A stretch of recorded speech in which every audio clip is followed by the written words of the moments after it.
right, everyone. Thank you. Welcome to the North Bay Electric Auto Association December meeting.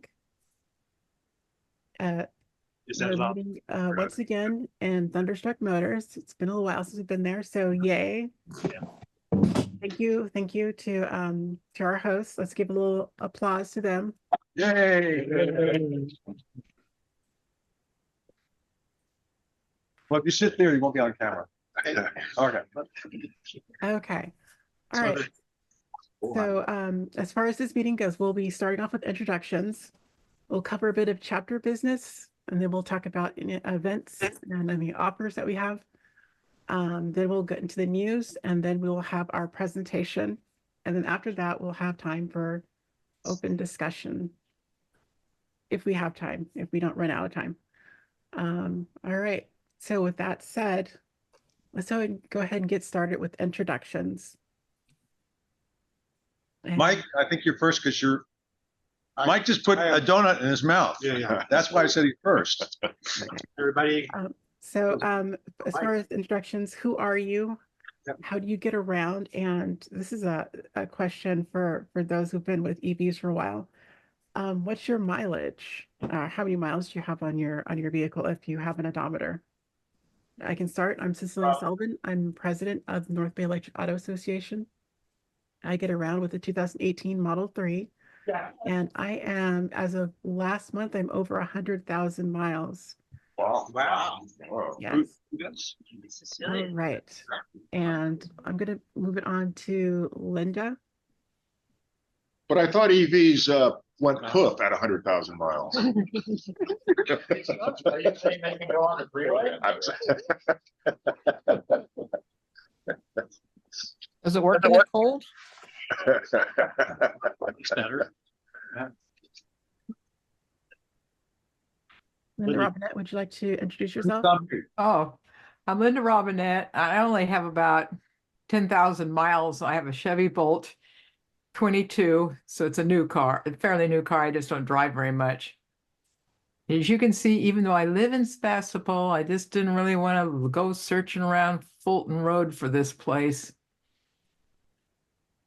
Because you would have been in the wrong spot. You would have been in the wrong spot. Right. I thought that was the address. I guess I didn't remember it right. Sutton. Dutton. Oh, Dutton. Oh, yeah, I would have been in the wrong place. Right. Zeno? Hi, good morning, everybody. I live in Sebastopol, Zeno Schweiting. I have a hybrid, not even a plug-in hybrid, a Honda Insight. It's pretty old. Gary probably knows the age. I'm not really a car person, but I like the transportation policy angle, so that's why I'm here. And I have quite a lot of miles on this car, but I don't even know what. Thank you. Thank you. And Bo Laurent?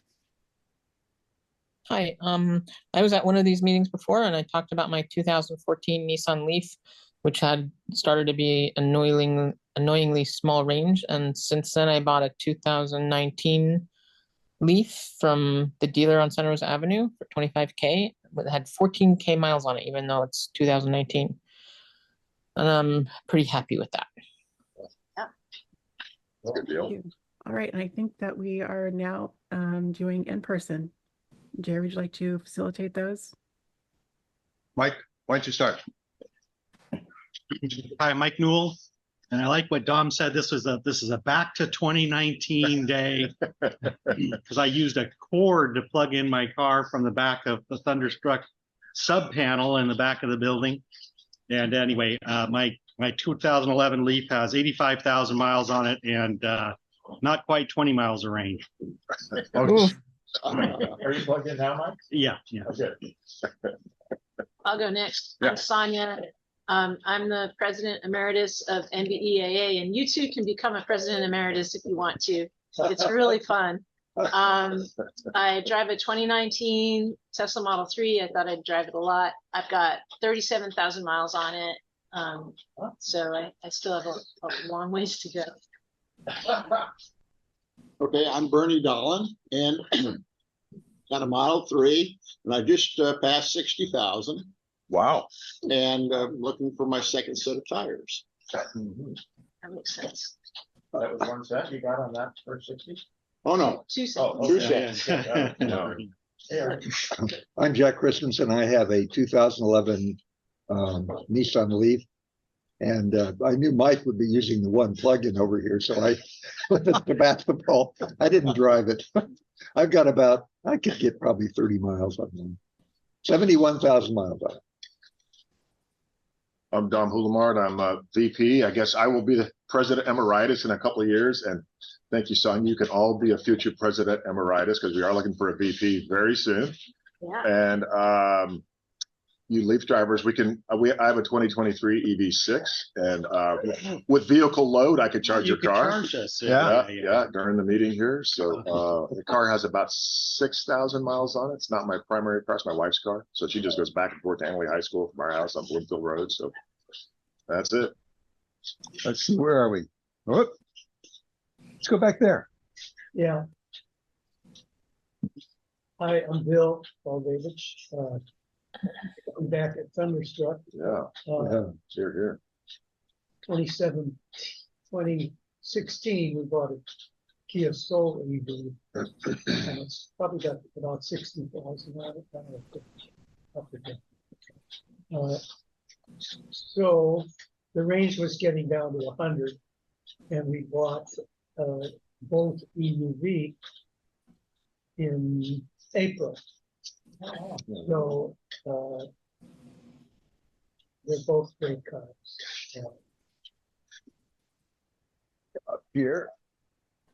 You know, I'm not a cameraman. It's called a key grip, Jerry. Yeah. I'm John. I work here at Thunderstruck. I'm a sinner. I don't have an EV yet. I have a motorcycle next door in the next shop over that I'm planning on converting. I just got to fork out the money for the parts. So 0 miles on that so far. You can take Zano's electric scooter that we repaired. Okay. He never uses it. Still has infinite range.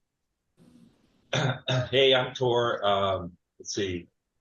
We've been leasing Bolts for years and just turned our 2020 Bolt in and then bought a used 2020 Bolt from the dealership for $18K. So that makes us eligible for a bunch of rebates and tax credits for used EVs. And the new old Bolt has 50,000 miles on it. And we just survived a trip to LA on Thanksgiving weekend in the Bolt, which was another adventure. How many charges? 2 going down and then more coming back.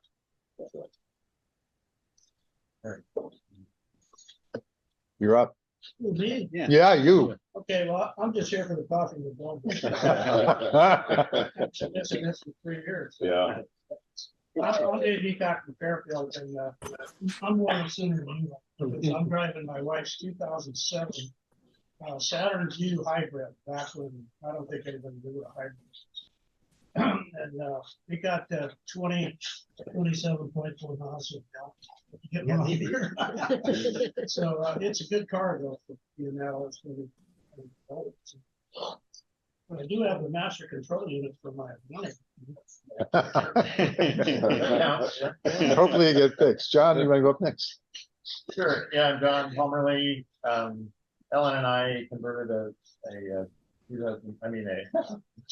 1984, we found out a Toyota pickup, and it was in an accident. Still working on that. It's quite a job. And but we also drive her Chevy Bolt, and we're taking it on longer trips now. Cool. My name is Arden. No EV yet, but I work here as well. And sit in on me. Cool. For the bicycle. All right, Brian, you're up. Brian Hall. Let's see, I'm still working here at Thunderstruck Motors. Let's see, I do have a few salvaged EVs, Tesla Model S 2015, and Chris drives Nissan Leaf. And I've got a few converted vehicles too. Quite a few. Tractor, Monster Miata in the background here, 55 Studebaker in the shop next door. Oh, wow. You get to introduce yourself too. My name's Trish. You told me about the car. The guys are working on, what do you guys are working on? What is it? The go-kart. Oh, the go-kart. Ah. Yeah, we have a go-kart over there. Brian, Jeff used to come here to be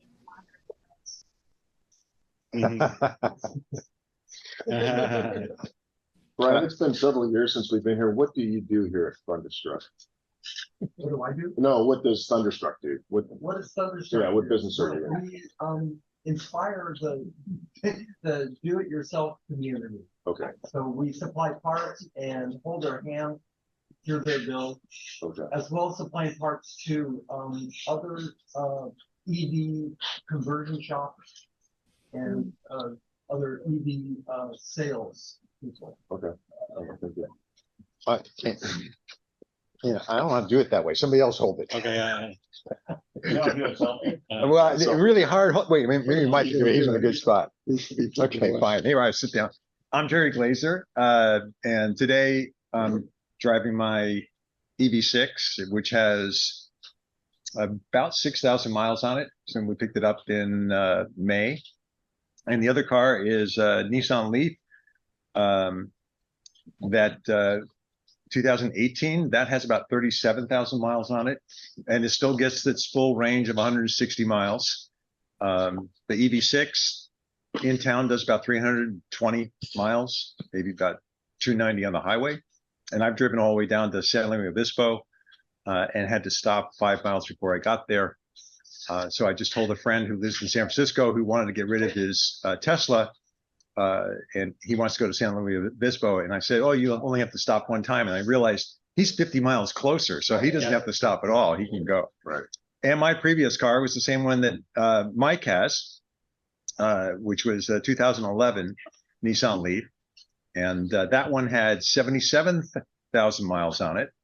And it had a range still pretty close to 50 miles when I had 77,000 miles on it, but a lot less years than you.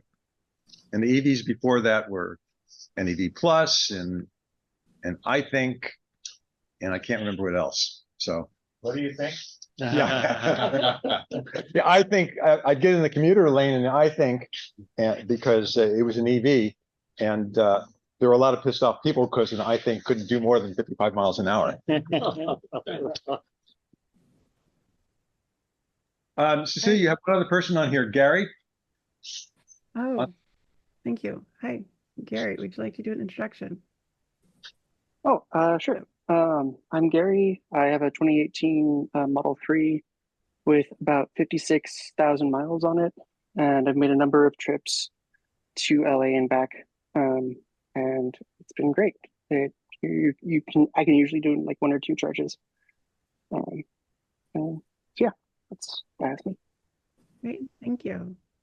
All right, thank you for all the introductions. It's lovely getting to hear more about you. And I am going louder, Cecilia. Yes, so you really You have to do you have to not be Cecilia today. Thank you, everyone. It was great hearing from you all. All right, I am going back to sharing my screen. Okay, so next we're going to get into our chapter of business.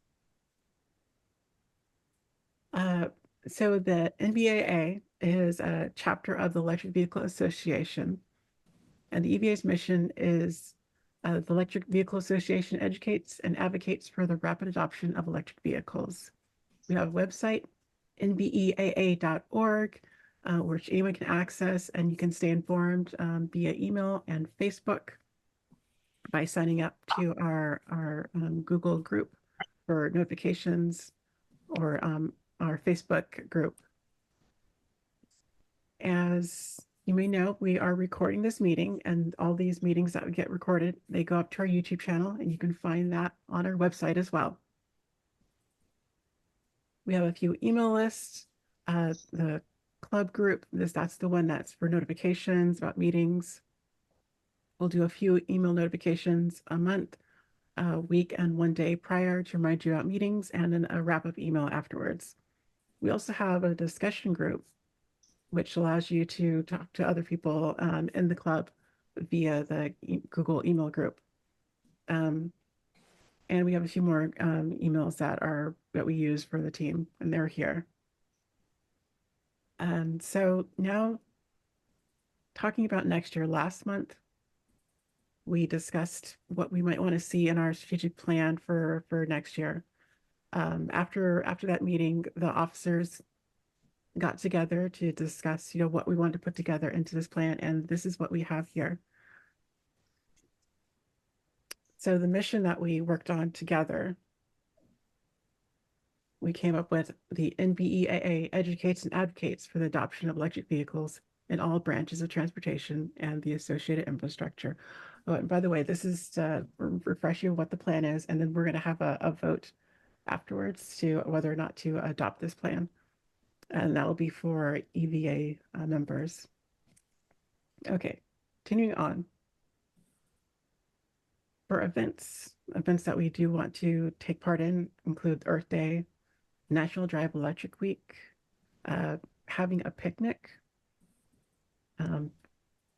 considering a road trip and EV showing, that's yet to be decided. And one of the strategies for considering events is to locate new places for them and to explore whether or not we can have meetings along with those events. And did you warn Zeno that everybody said they wanted to have the picnic at his house again? I did not. Zeno, that's your warning.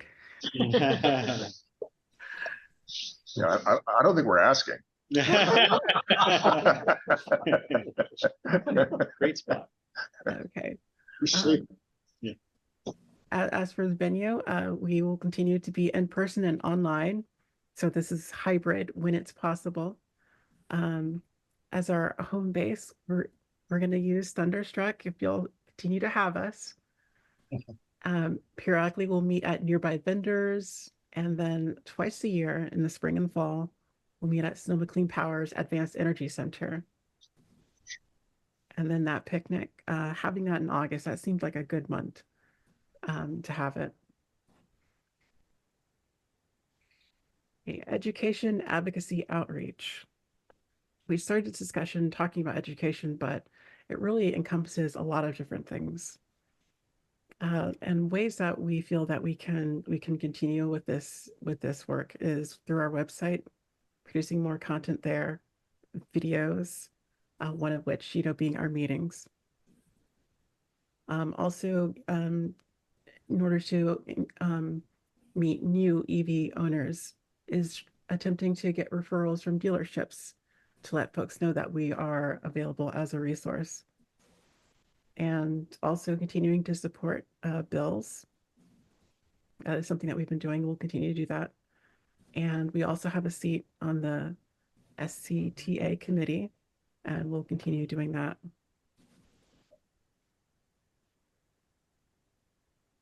So as part of that education advocacy outreach projects, we'd like to do more videos and website posts. And a strategy we settled on was to do this a monthly thing to involve the rest of the club. We'll discuss a topic and assign that topic to a team. Some things that we might want to do is like maybe my car does this kind of video or a feature. Answer basic questions, just how often do you charge, which cars are available, etc. And whatever the club comes up with and decides it would be like a great topic to cover. Can I jump in on that one for a second? Oh, sure. So when Cecilia, before becoming president, pretty much started leading the web group and making a website a lot better. And she's probably going to work next on getting us into a different place where we can change the emails a little bit and stuff like that. But she asked us and said, oh, would people write articles to put on the site? And so far, she's gotten a total of 0. And we were talking about this and said, well, you know, when we did events, people come up to us and they ask a whole bunch of questions. So they're interested in the topic of EVs, the infrastructure for EVs, et cetera. And I was going to ask if there was such a thing. What is that? What is this thing? Anyway, so when Cecilia asked all of us to do articles, she didn't get any. But we know there's a lot of interest. And what we considered doing is this.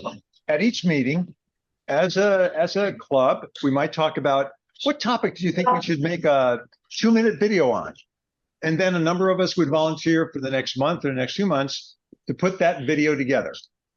And then we look at it as part of the meeting and say, hey, that looks great. And if we decide that's a great one, we post it up on the website.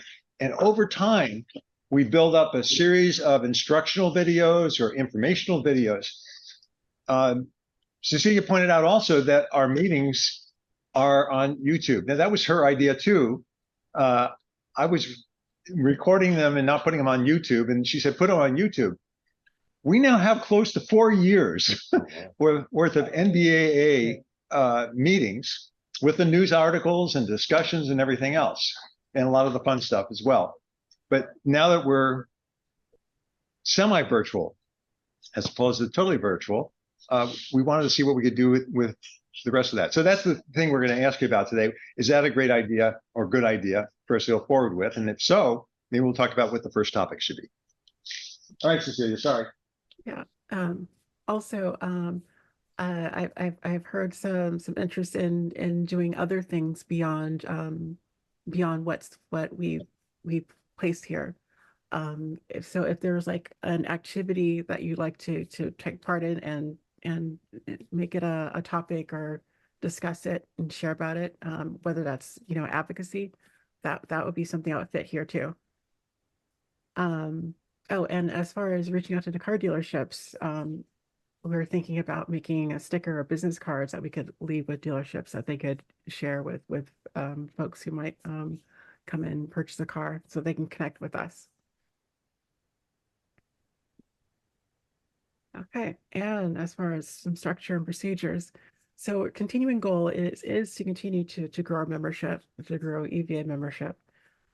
This is a thing that has been ongoing. It's been a personal goal for me as president to continue to keep this club going, and to continue to support that growth. We're going to be adding a secretary position to help with some of the recording of information. And one thing that I'd like to do is to track our attendance to see how our meetings are doing. All right. Do you have any questions? I'd like to say something. Yeah. So I think it's great to do videos and record the meetings, but we need to make sure that people see these videos. And I think that we could do more work on Facebook and pay a little money to bring the club announcements or the video announcements in front of more people. So that we have, and the same with the YouTube videos. We could do more being out there, not just through the dealers, but you can demographic targeted advertising or bringing out your messages on Facebook if you pay like $30 and you do a little research about what is your demographic that you want to reach. That's good. Thank you for that suggestion. Anyone else?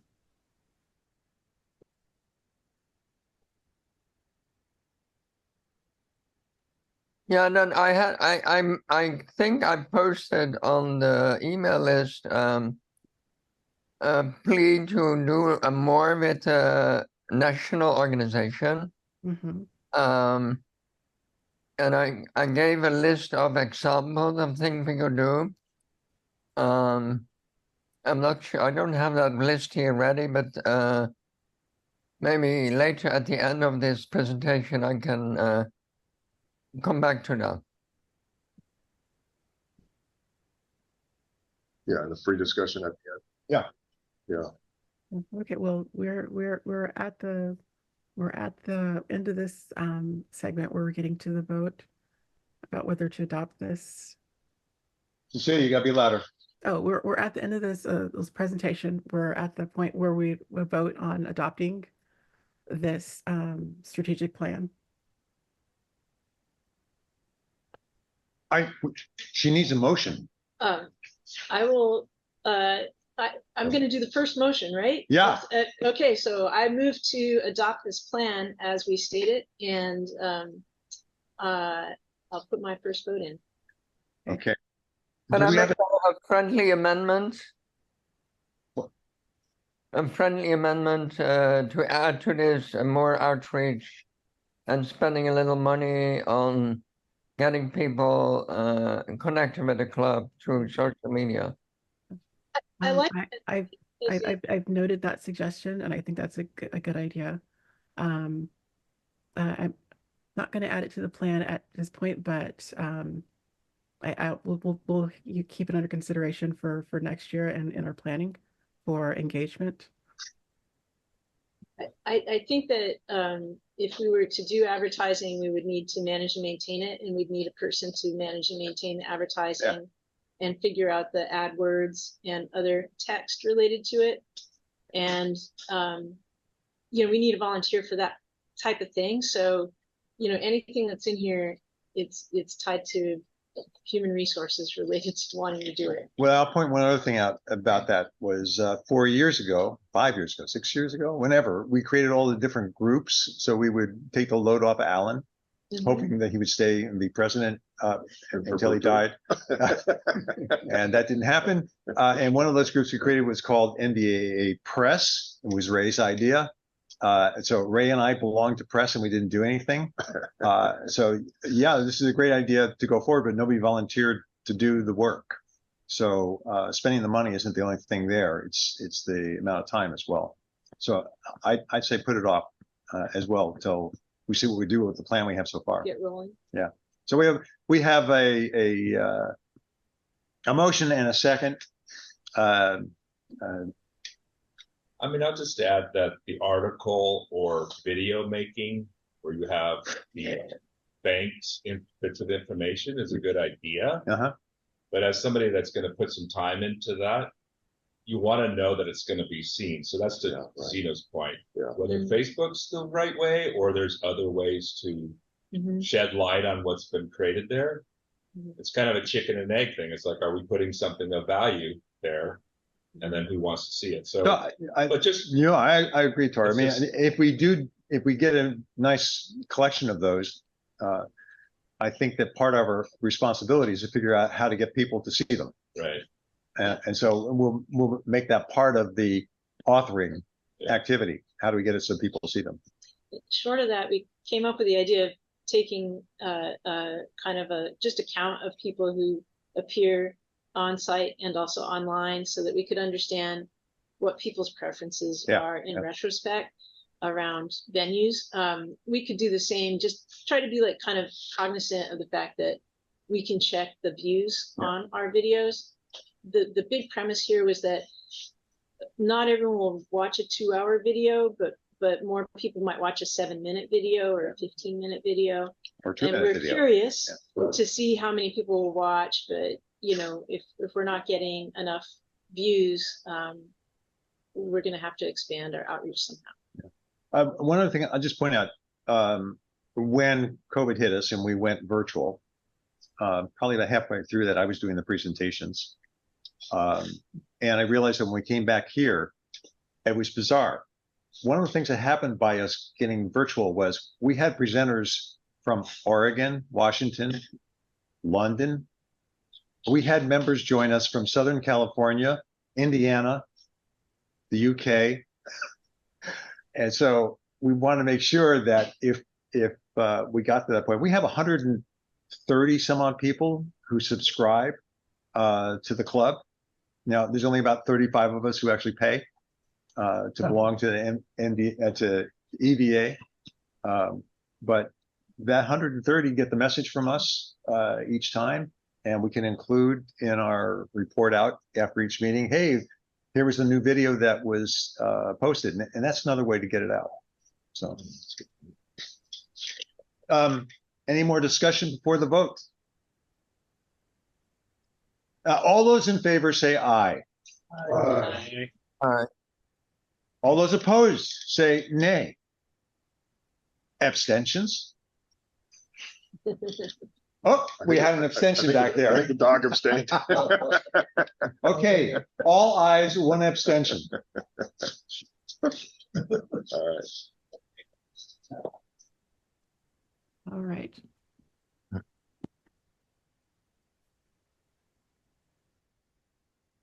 All right. Okay. Thank you. So it sounds like this plan has been adopted. Thank you, everyone. All right. Let's move on to our announcements and events.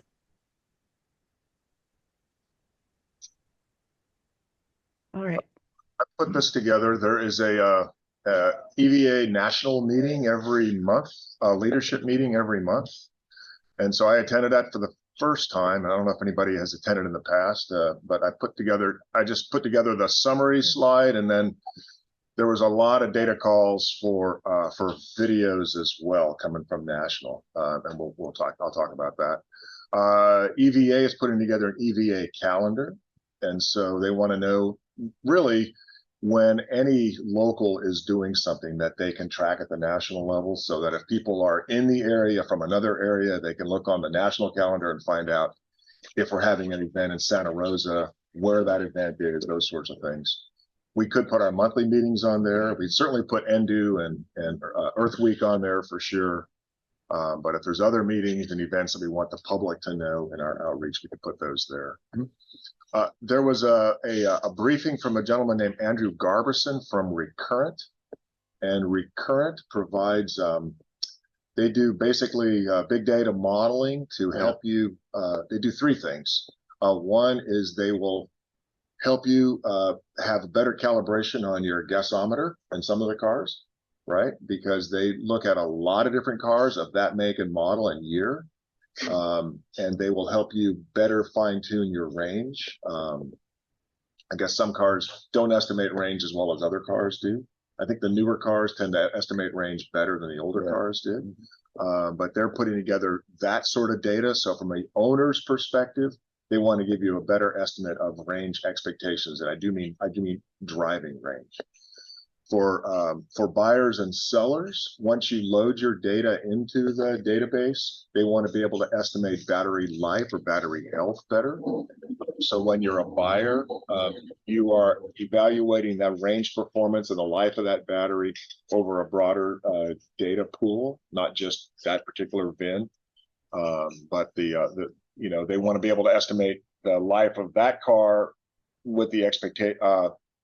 Is that vehicle aligned with the expectations of all vehicles of that make or model number?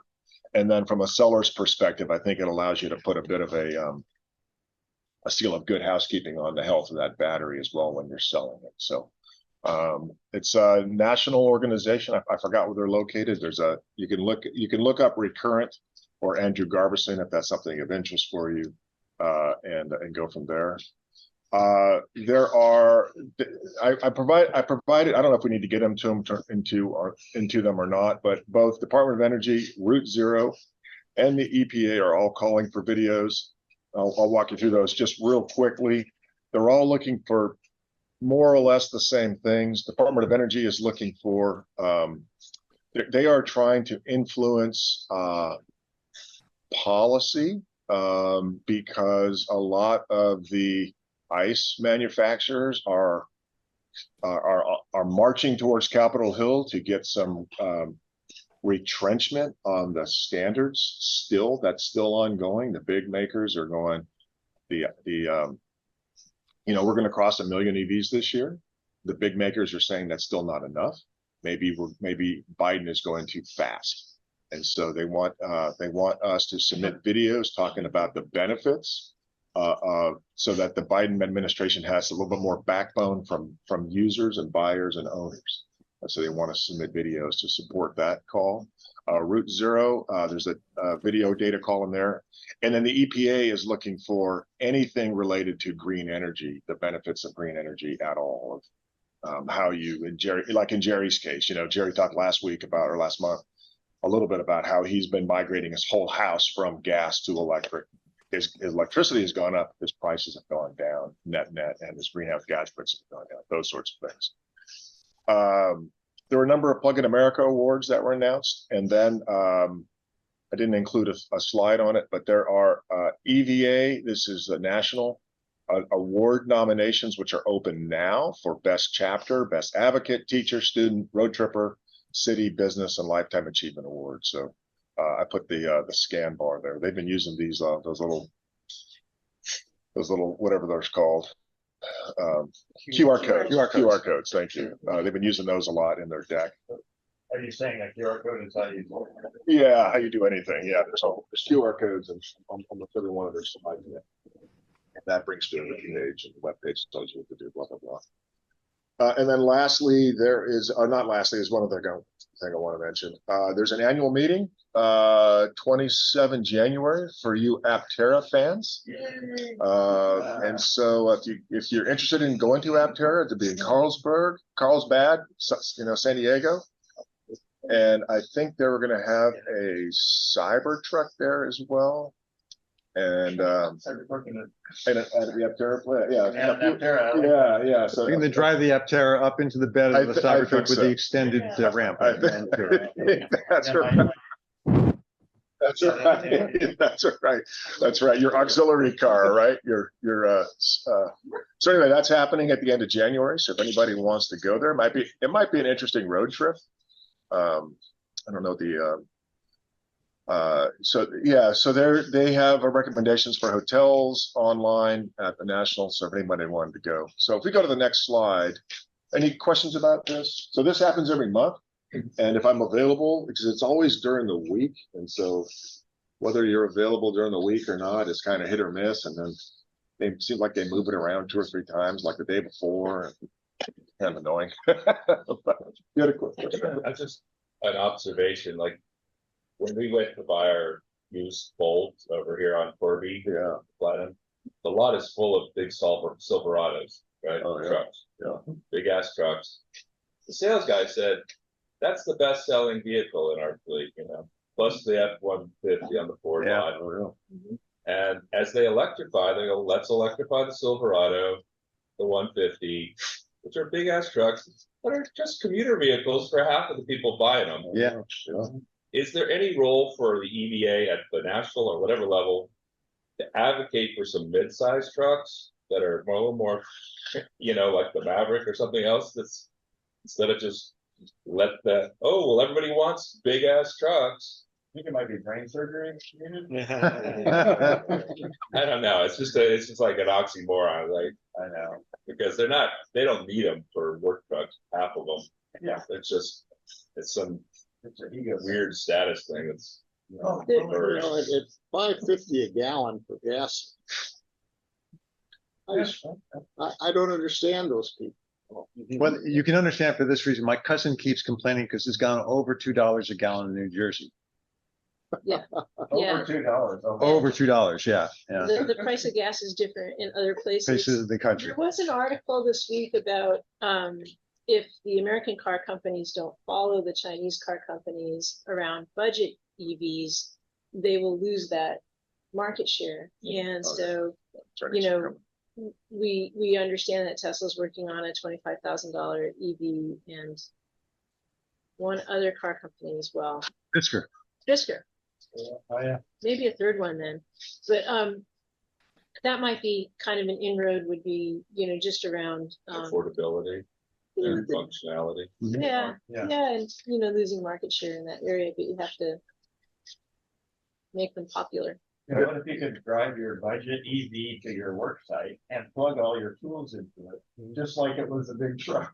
Well, I have to tell you something. I'm helping a friend convert his work van into an RV. So I've been doing an electrical system for him.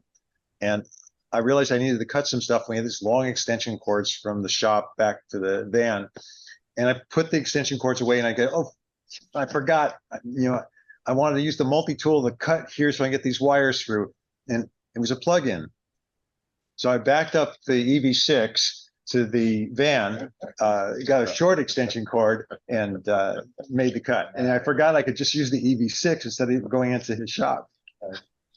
There was one I took off on the previous slide. It was about the EVA wants to hold Toyota accountable, and I'm still trying to get my head around it. They think according to the EVA, Toyota is right up there with ExxonMobil and Chevron in terms of being a baddie when it comes to fossil fuels, which I didn't, and I still didn't understand it, which is why I didn't put it on a slide. But on the national page, you guys can look it up. They make the case that Toyota is just as bad as Exxon and Chevron and those guys. I didn't get it because I thought that Toyota with the Prius had kind of got us whole thing moving from a mass commercialization perspective. But apparently they don't see it that way. So anyway, just quickly now, there's 3 different video data calls. One was on the Route Zero videos, and that is to provide 60-second selfies of touting the benefits of driving electric and supporting clean air vehicles using the Route Zero process. And they are volunteering to help and producing videos, but they do need content. And they want to provide that to the EPA by the 15th of January. So we go to the next one. And there's the QR code for that. The second one is the DOE is asking for savings testimonies and clean energy transition stories, AKA what Jerry's been telling us for the last 6 months. And we're looking for 30 to 60 videos. And I think that is kind of when I went back to the 8th National, asked them, that is a rolling thing that they want to do, but it's a rolling promotion that DOE is pushing out from to the nationwide perspective. And I think that would be something that, if you look at adoption rates for EVs in California, we are well past early adopters. We are kind of into the first round of whoever adopts after early adopters.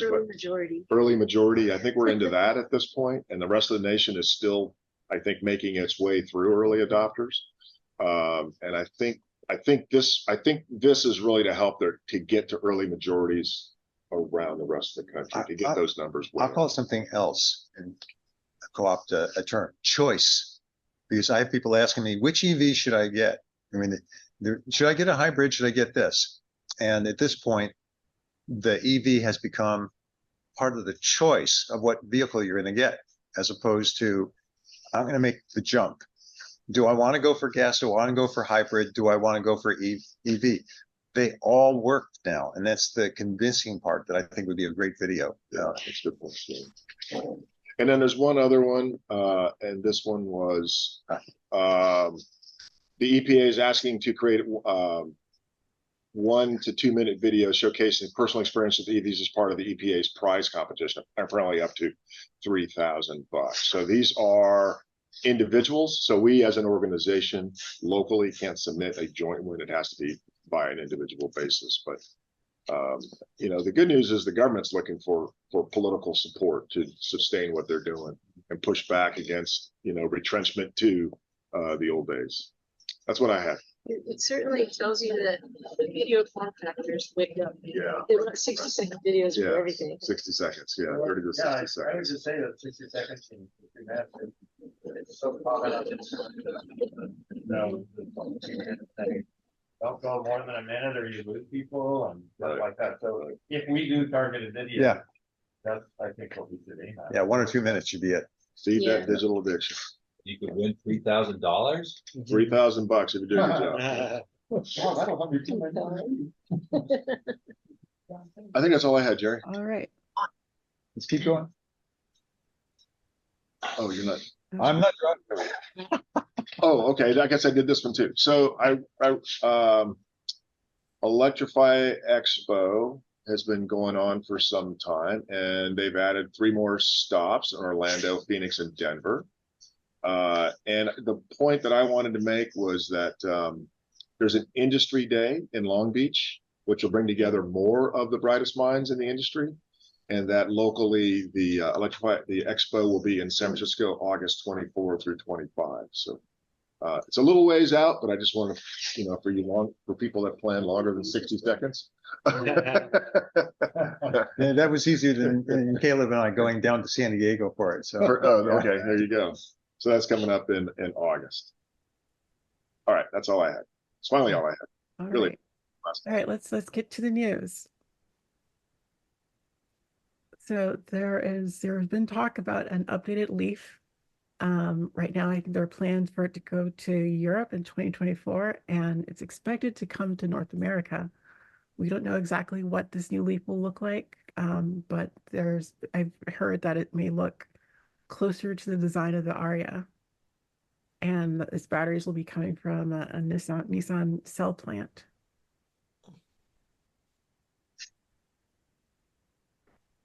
Tesla's Cybertruck was released. I think 10 people got their trucks. But this article is about the range extender. This is an extra battery pack that installs in the back of the truck. It's not clear exactly how that whole process will work, but it's probably going to be pretty heavy, and it may not be something that you just take in and out on your own. It remains to be seen. It takes up a third of the bed, but it adds up to 130 miles of range. So for the all-wheel drive version, that gets you 470 plus miles. I don't know what the plus is getting at, but that's their language.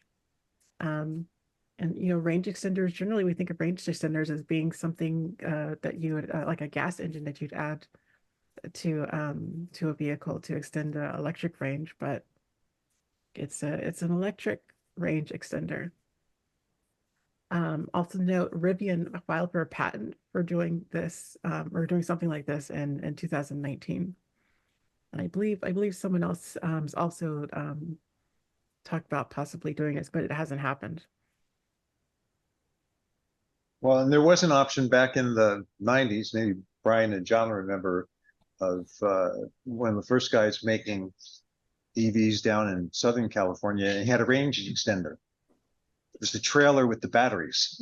Yeah. And the novel part of it was when you backed up, you didn't have to know how to run a trailer because he had physically made it so that when you turned left, it turned left. When you turned right, it turned right. It basically followed you. Nobody bought it. It's a straight bar. But do people think that it might be interesting to throw a 100-mile battery in the back seat of Mike's Leaf or something? Yeah. I've heard of trailers offering like extended, batteries. To charge your EV a little bit. So here, I found this article where EVs are now competing at sales price. We're within, on average, for comparable models, within $2,800 of the cost of the gasoline-powered vehicle. So that's when I say you have choice. $2,800, your savings in gasoline, certainly in California, in a very short period of time, you'll save that amount of money. And this is before incentives. So if you took the Tesla today, the Model 3 sells for $35,000.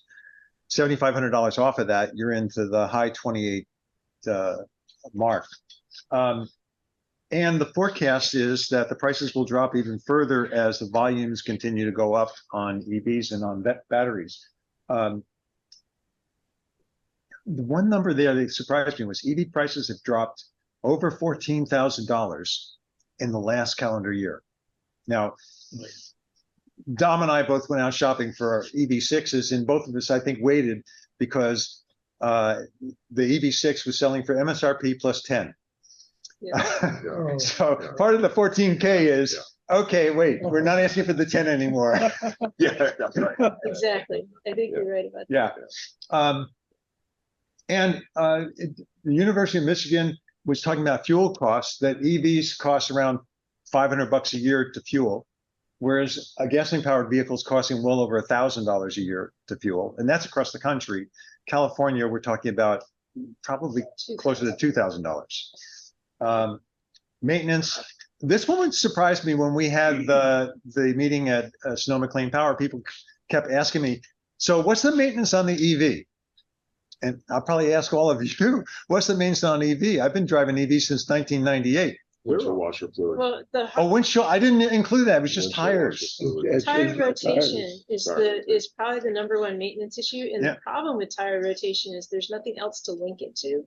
Right. Like there is no maintenance, so you'll forget to rotate your tires, and that's expensive. Yes. You've got that trip meter with 3 choices. One of them I made tire rotation. And you can show that at the bottom of your screen all the time as you're driving. There's that little. I don't have that on the EV6. I have it on the airplane, but I don't have it on the EV6. So you can always see what your how you're doing on that.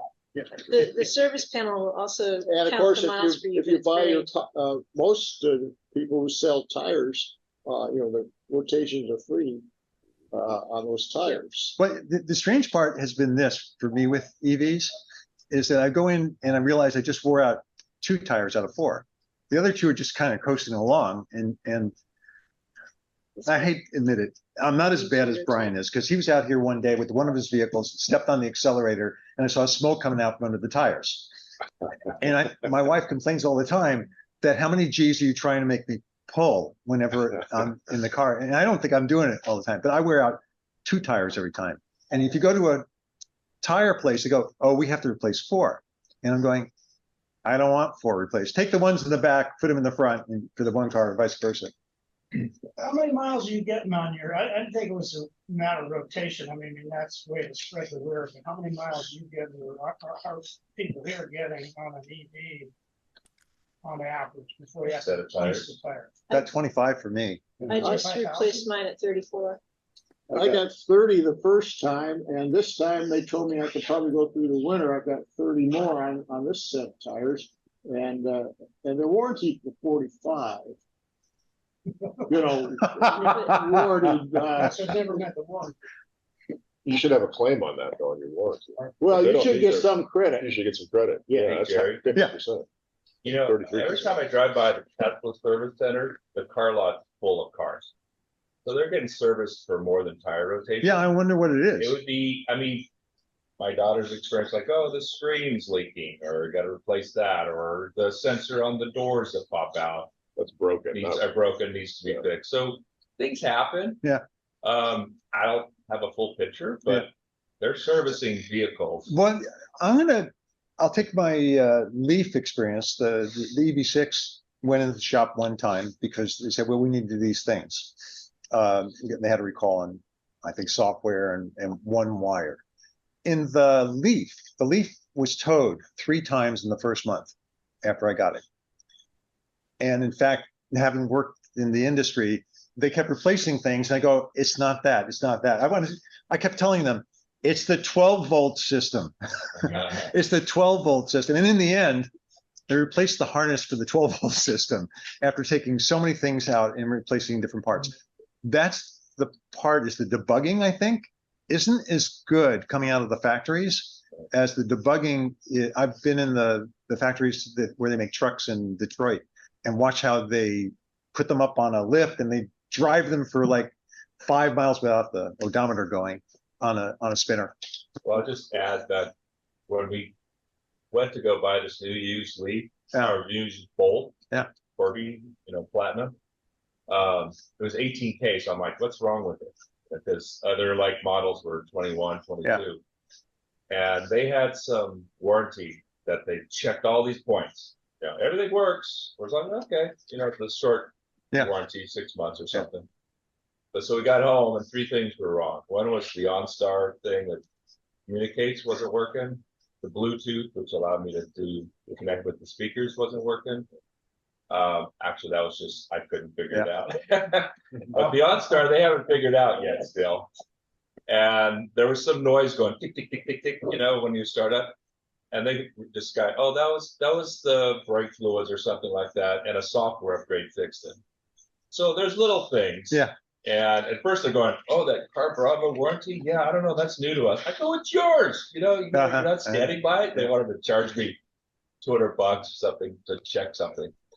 So the OnStar, they still haven't figured it out. It's been a week or two, and GM's a little weak on supporting it. Anybody read about the Consumer Reports report on EV comparisons? Yeah. Well, that's part of this here was this wasn't necessarily Consumer Reports. This was from studies that were done by universities. There's a lot of positive. A lot of positive things. The Consumer Reports is pretty bad. Consumer Reports went the other way. Really? I mean, and it's been discussed on the EV discussion list, and it's all kind of one-sided. But if you get, there's a podcast from Consumer Reports on it, which is much more central. And their question came down to, you know, this is new technology. Anybody that's playing around with cars knows 12-volt problems and all these other kinds of things. Bluetooth, that's all new stuff. What the podcast talks about is that let's reverse the thing. Let's say everything was electric, 100%, when they introduce gas cars. You're going to have more problems. Yeah. So it's just normal, but people don't understand that. You know, experience, move on to the next slide shortly, but in the experience from working with the electric, for the buses down in Mountain View, we have a half dozen buses that we have fielded, and they were breaking down. Where they broke down was this: the sensor on the door said the door was open. Well, because EVs are basically computers on wheels, the software guy said, well, if the door is open, we shouldn't let the vehicle go. So it didn't go. And they couldn't bring it back to the shop because the sensor on the door was broken. Okay, so we had to write a software kludge that you could push a button and override the safety features on the vehicle in order to make it go forward. But those are the things that happen with an EV, I think. My 2007 doesn't have, and it's a hybrid, it gets great on gas now. It's got a battery in it. But it doesn't have Bluetooth. So it doesn't break because I don't have it. You don't have well, but I think also some electronic gadgets that are are also part of new gas cars. They are. With all kinds of sensors to break. But they're trying to mimic the electrics because they're so cool. Right? But you don't use half of them. By the way, I want to point something out. We're now moving quickly through the presentations here and the articles, but it's really nice being back in the room because on Zoom, you can't interrupt everybody. You know? No, you're wrong, Jerry. Okay, so anyway, also the report out of the state of Washington was over the life of a car in Washington State where electricity is really cheap. You save $14,000 by having an EV over an internal combustion engine. Gas is high, electricity is cheap. And the last point here will maybe follow into the next slide. Anybody know what fee and dividend is? Know what it is? Fee and dividend. Stock prices? No. You all know what carbon trading is. We have here in California, right? Fee and dividend is a proposal that the Republicans actually sent forward, hasn't gone forward yet, where you'd have to charge for carbon for anything that you do, electricity, vehicles, whatever product you have, you charge for the carbon footprint, the greenhouse gases. At the same time, they would send a check to each one of us every year for all the money that they collected from all of the places. So everything becomes more expensive, but the government would send us money. That's called fee and dividend. And it hasn't been implemented, but it still is sitting out there. Well, that's the difference between the Democrats and the Republicans. The Republicans are afraid the Democrats are going to keep the money and spend, government's going to spend it. But they're willing to go with EV tax credits if the money's returned to the people. Well, these aren't EV tax credits. This is carbon. It's fee and dividend. Basically, every citizen would get. It's like living in Alaska, where you get money because you get oil. We all get a climate credit on our PG&E bill twice a year. Yeah. And that's running similar. Yeah. The bigger government is that. So go on to the next slide because. Can I interrupt? Interrupt from the Zoom. Yeah. Like previous slide. Yeah. Can I see previous slide? Yeah, so these are averages, right? So I think it's still important to keep in mind that some EVs use 5 times as much energy as other models, right? So I quickly looked online.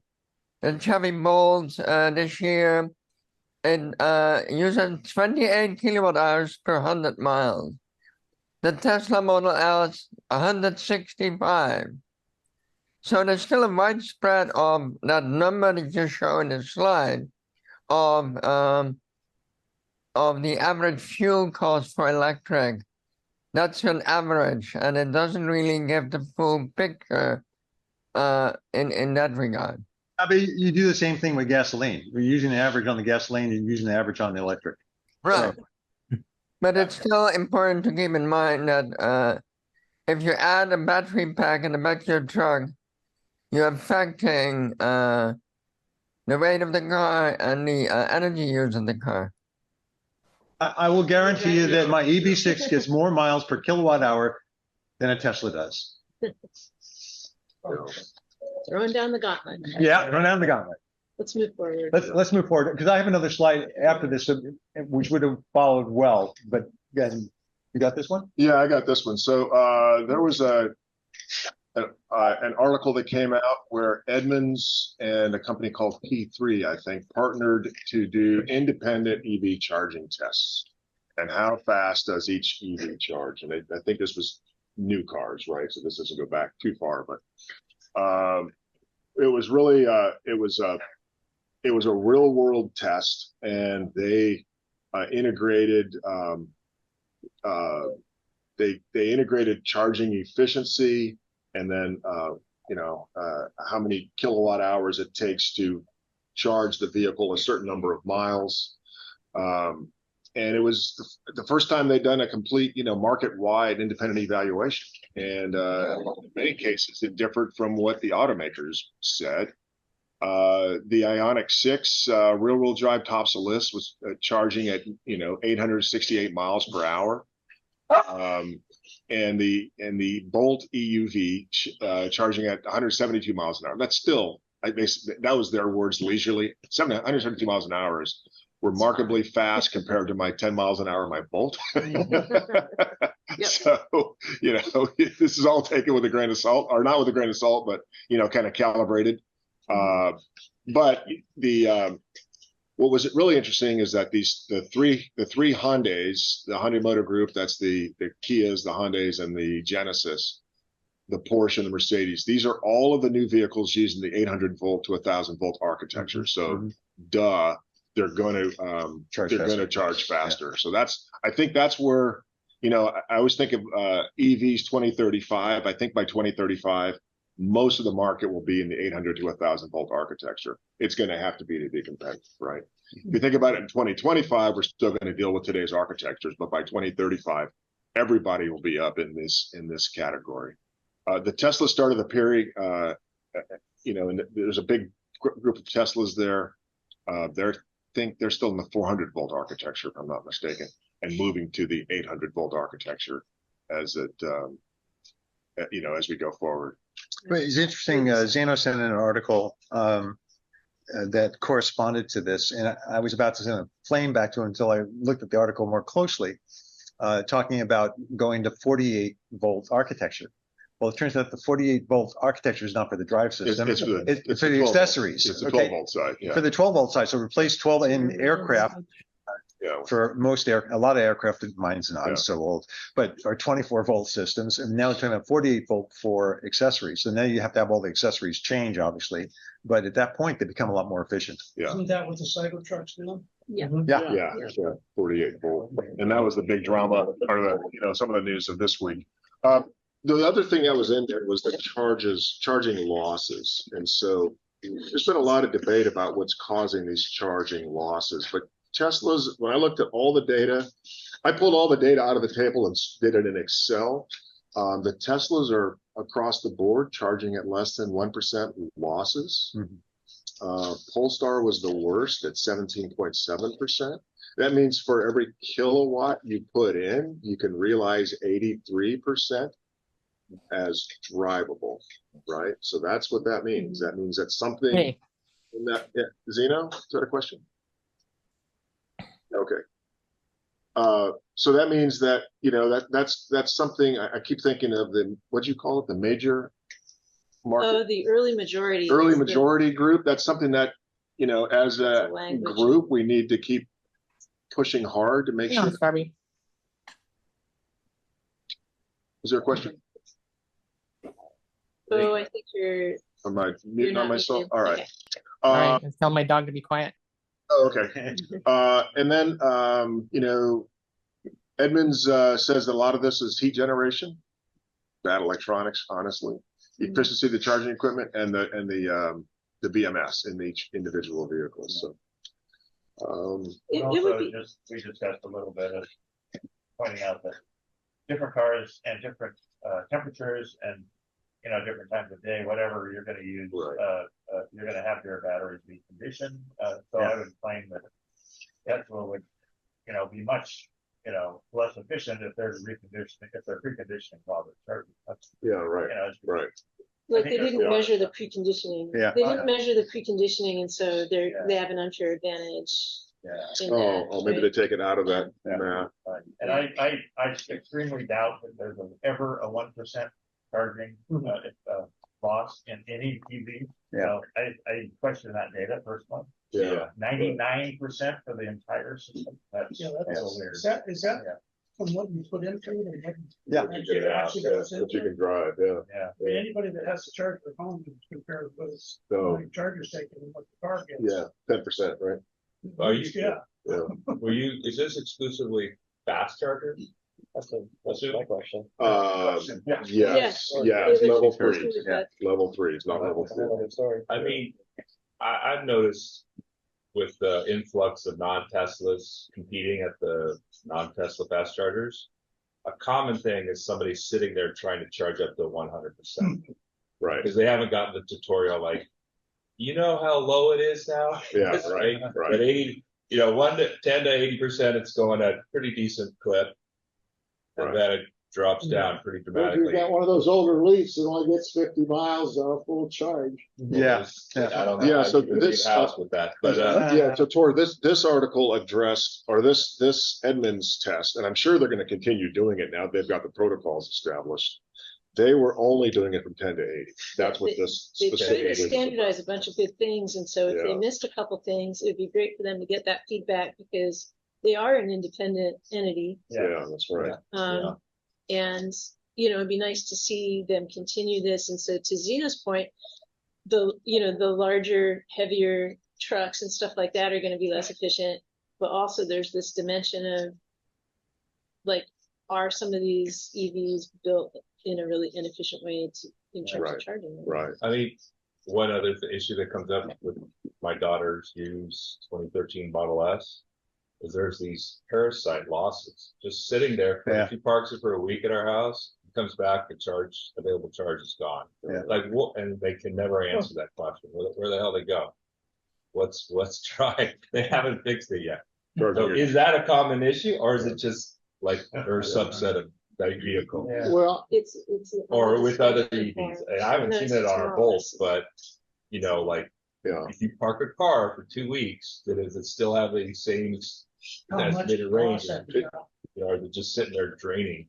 Well, there's different things you can on a Tesla. I can't speak for any others, but you know, the videos are running all the time, and they got like 8 video cameras, security cameras, around the car, which will be running all night if you leave your car out someplace. I mean, But you can manually turn that off.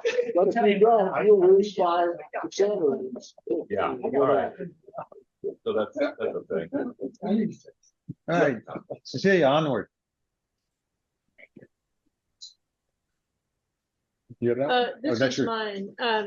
So this is just a little review on a company that is using up old EV battery packs as is. Yeah. And they've built out the storage facility that you know, you can see in the picture. There's a container style with a roll up door and a bunch of Nissan Leaf batteries, I believe, in that particular one. and they're using Honda Clarity batteries and other batteries. They've done 25 megawatt hours in Lancaster, California, and then they just brought online, so there was a new press release for 6 megawatt hours in northern Santa Barbara County. And these are combined with solar arrays so that they can charge them up. And I thought it was really interesting that they said in the press release that batteries will have about a 3 to 5 year extended life prior to recycling. That of all the batteries that they evaluate for consideration for including, they find that about 75% of them, based on lack of damage or sufficiency to charge. And I'm thinking about the damage being kind of the external stuff, like dented this and that even. So certainly some batteries are not in good enough shape to use, but a lot of these batteries are in good shape. And when you think about what they're competing against, that would be like a fresh battery, right? From Sonnen or Tesla or something like that. That would be a brand new, ideal chemistry, lithium iron phosphate or whatever. But if these guys can keep doing this, they can extend the life. And so Jerry's shaking his head negatively, saying that this isn't going to work. And no, it works. This did it works say now. Proof of concept. So I'm not sure if the pricing models are going to work well. The reason I'm shaking my head is for two reasons. One was in 2011 when Nissan was selling the Leaf. Part of the advertisement was, and by the way, when the batteries run down, we're going to take it back. And they actually created a factory to do precisely this, use them as stationary, because they knew that they had a fairly good life after that at 80 to 70%. And I think, I was approached by friends to start a business to do precisely this. And they had power guys who were going to do the power systems and the software and all of that. And my recommendation was don't do it, because the batteries are getting so good now that the batteries are pretty much making it through the life of the vehicle. And the recycling of the material is almost as valuable as taking the pack itself and, plugging it back in again. And then we get down to lithium iron phosphate. They're going to have to wait 25 years before they get the batteries to the point where somebody wants to take them out of a vehicle and start using them for this, because the lithium iron phosphate is showing that it has an extremely long life. So they may run out of materials is the point. It was a necessity when Mike and I got our 2011s. Yeah. So you're saying that if a car gets totaled, take the battery pack out and put it in a different car. No, you give it to Brian. If the car gets totaled, you give the battery pack to Brian. Yeah, and he's going to find a use for it in a vehicle. So don't go in this direction. I don't think that this direction is going to have enough source material in the end. We'll find out. I figured that it needs to be part of the solution in small percentages. Like, there's it's probably a lot faster to just go roll out a bunch of Sonnen batteries or something like that. I guess when I look at this, and I think it's a good idea, I just wonder what happens to all the rolling stock. Where are all those cars with these batteries came from? They're in the same place that the gas ones are. They're just crushed? No, they're up the street, and you go there when you need a new door or you need a new seat. Thick and full. Thick and full. Well, I think the point that Don is that you could put a new frickin' battery in them and have them keep running. Yeah, right. And just from a marketing perspective, right? I mean, this is the 2011. You'd be expecting to drive a gas to 1999 Leaf if it was gas. Right, you'd be expecting to drive that vehicle. Everything else is good, but the rolling stock is sound. The battery's dead. What do you do, right? Because there's nothing wrong with your car. You love your car, right, Mike? So well, actually, that's because of where we live. If we lived back in the Eastern Seaboard, the motor's going to be good, and the whole body will fall apart. Right. So maybe in the Midwest will be the master merging of leaf parts. Yeah. All right, onwards. I did. There is an opportunity for anyone who drives any car to get involved in thinking about where they would like to see a Tesla supercharger in the future. And, there might be that situation where some of these superchargers will get retrofitted and you could plug a lot of different kinds of cars into them anyway. So at the Tesla.com site, you see a couple of links at the bottom here. You can vote quarterly on new sites. And when you vote quarterly on new sites, you're choosing from several hundred proposed sites. And so you can look in North America at the proposed sites and put your votes in. Miller's gas station in Sebastopol at the intersection of Highway 116 and Highway 12. That's a second. I agree. That's a second process, and I'm serious when I say I think everyone should go onto the Tesla site and specifically suggest that. So the top 5 North American vote getters right now are in Canada. So Canadians are definitely gaming the system, and Sebastopolians could be gaming the system as well. Let's do it. So in addition to the voting on existing sites that they've listed, you can propose a brand new site by a specific address. And so you can go in, and it's the second link here, suggest superchargers, and you can suggest that Sebastopol site. And I've already done it. Myself, I just said Bodega Highway Sebastopol, but you can get more specific. Well, I'm sorry. And Tor says it wasn't him, but I thought I heard it first from Tor talking about Miller's site. And I talked to Miller about it. And he said, I looked into it, but it was going to cost me too much. And I go, wait, we got to find somebody who's going to do it and put it in for you. Yeah, on your behalf. Yeah. Yeah. So it also, maybe Cecilia can help me understand this, but when you go on, you see all the red supercharger icons, but then you also see some gray icons, which I think are either they're full at this moment, they're up and running and they're full, or they're like proposed future. They don't have like a little wrench icon on them, but it looked like there was nothing in the North Bay that was listed in gray, and I wasn't sure if that meant that there's no expansion being planned in the North Bay at all.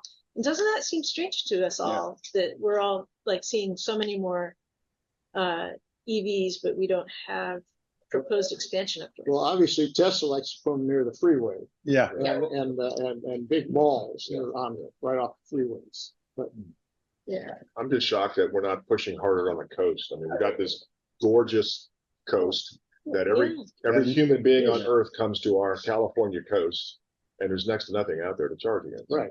There are very few proposed sites. Florence, Oregon was one on the coast, and I voted for it. So.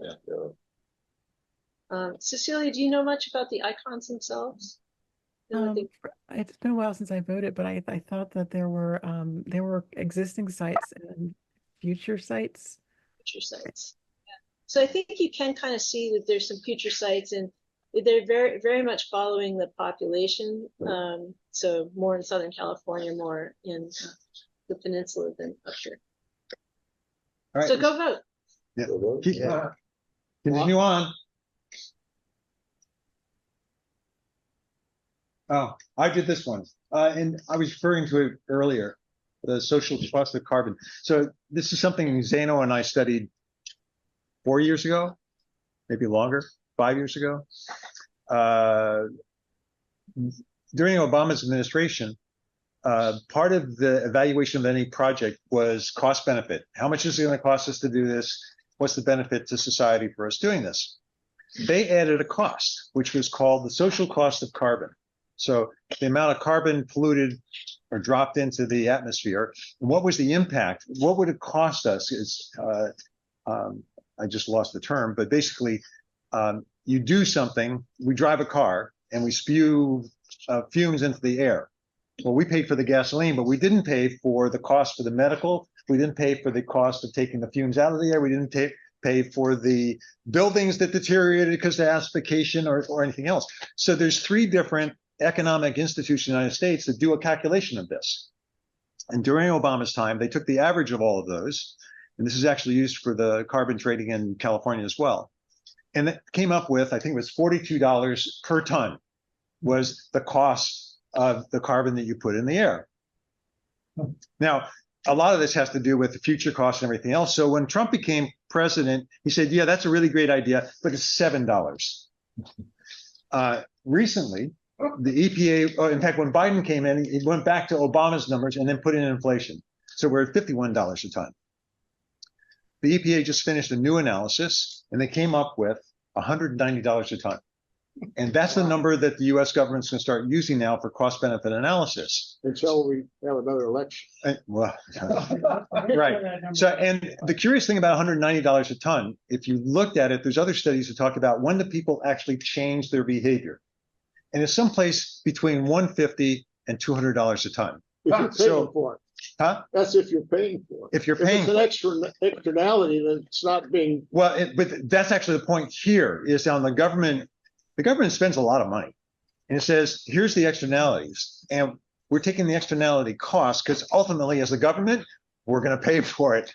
Okay. So we put that into the cost. We're seeing a lot of the projects, purchases by the military, vehicles the military buys, ships that they buy, airplanes, the construction they do, the methods that they build buildings, all of those things will now be evaluated at a higher cost, forcing alternatives that would have less impact. Anyway, I thought it was pretty exciting because it just came out this week. Well, after Obama's period, look at what has happened to add to that cost, to bring it up into the 100. Flooding and hurricane. Yep. Yeah. Okay. Yes. Just those. And fire. And fire. Okay, I'm imagining that that's a big plus. Yeah. Zano makes me read a lot of books, and one of the books I just read recently they handed me, we talked about in Texas. I think it was the Houston area. Houston has a 500-year floodplain, and so all of the insurance, everything's based on the 500-year floodplain, which is now flooded 3 times in the last 3 years. Yeah, right. Yeah. Do you have on the top of your head a number for the conversion between gallons of gasoline or pounds of gasoline and tons of carbon emissions? So my point is it $1 a gallon? Is it 50 cents a gallon? What is that 190 a ton? Isn't it like 300 pounds per ton? John, the answer to the question is, do I have it off the top of my head? Yeah. It's something less. It's less than a ton of gas. In other words, there's more carbon dioxide produced than. Okay. No, I mean, there's a presentation I gave here, and I have a video on it. Yeah. As well, and in that video, and I forgot what the number was. It actually showed in the video. Yeah. This is how many pounds of greenhouse gases, carbon dioxide, are generated by burning a gallon of gasoline. And a gallon of gasoline, you and I know, it's 17x.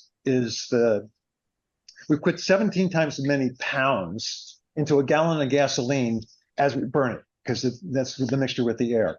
So you start looking at it and start adding that up. It's a fairly large number. Yeah. I just looked it up. I think it's 20 pounds per gallon. 20 pounds per gallon. Thank you. All right. Wow. Thank you. David, did you have a question or comment?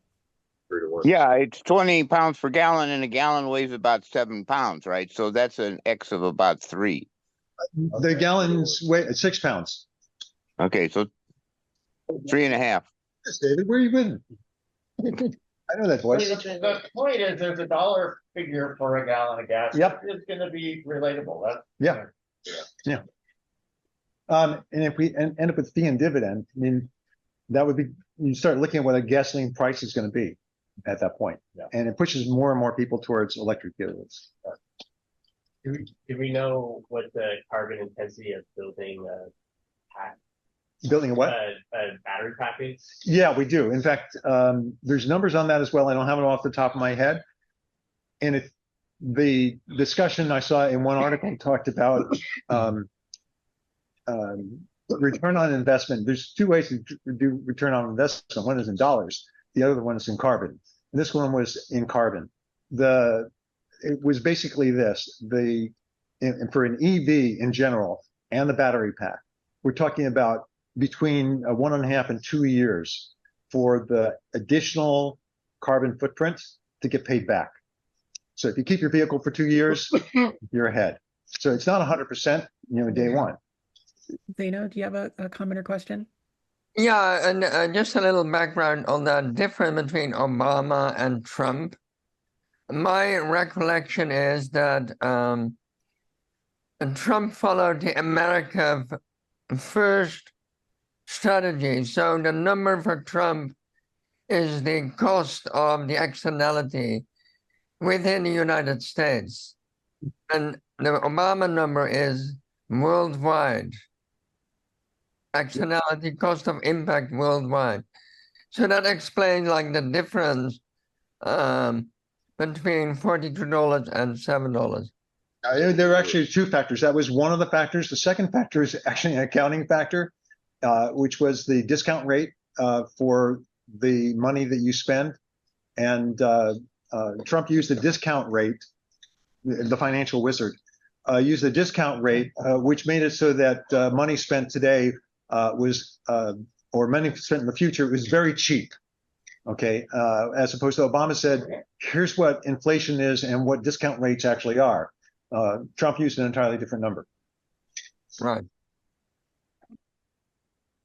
All right. Yeah, push the button. Oh, there we go. Presentation. Do you want to present on your end or should I sit here? Go ahead, and you can push the buttons. I'll say push the button. Okay. So again, this is Zeno's fault. Alan never told us unless you guys knew.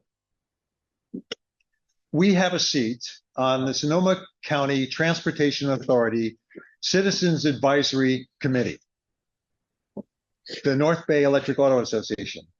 The person who represented us in the past was Alan Soleil.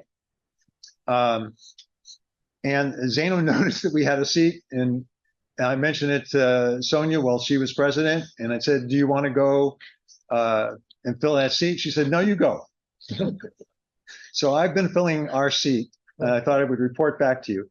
It worked, personally, it works very well for me because one of the other things I volunteered for 2 years ago was to be on the Policy Advisory Council for the Metropolitan Transportation Commission, which is the entity that funds and sets the regulations basically for the 27 transit districts in the Bay Area.